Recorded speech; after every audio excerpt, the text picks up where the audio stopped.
Food security is currently very high on the South African priority list. Now, there's a big drive from the side of government and other organizations to make a difference in the community. But sustainability is still a challenge. There's a South African product that is fast becoming one of the most popular and cost-effective ways of producing vegetables fast, but of a high quality. A new concept, if you like, in vegetable tunnel production. It's essentially a simplified vegetable tunnel.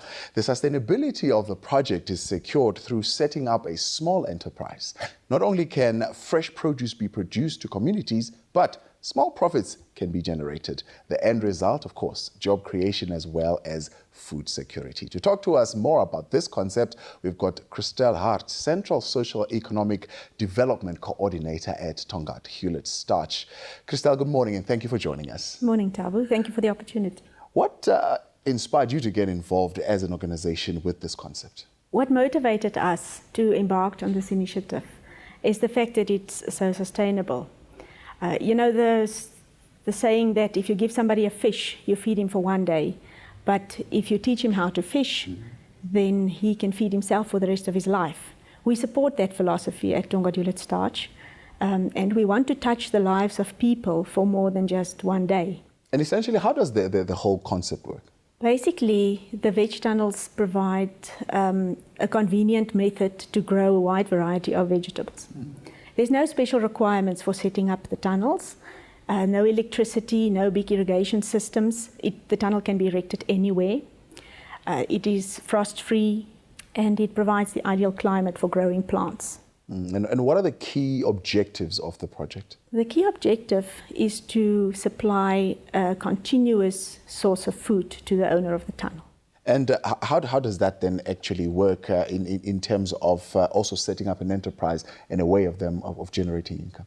The owner of the tunnel can either use the produce for own use or they can sell the excess harvest for additional income.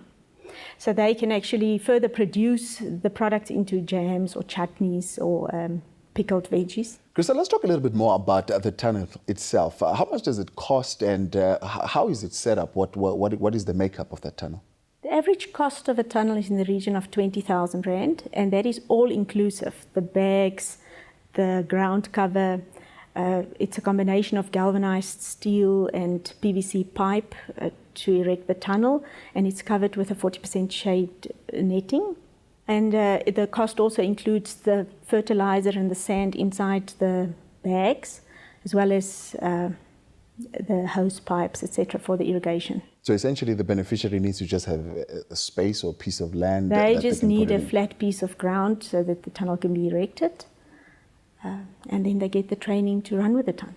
And are these concepts quite easy for the communities to grasp? I mean, I said earlier on, it is a simplified vegetable tunnel, but how simple really is this accessible for people in rural communities? Well, see, LUSA has set up these tunnels in various places. They are our partner in this project.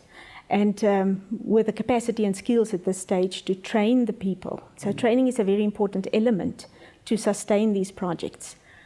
They make sure that the people know how to plant the seeds, the seedlings, how to properly water the plants, when and how to harvest, and very importantly, how to prepare for the following harvest season. Christelle, if I need a tunnel, I want to be part of this initiative, how do I become a beneficiary?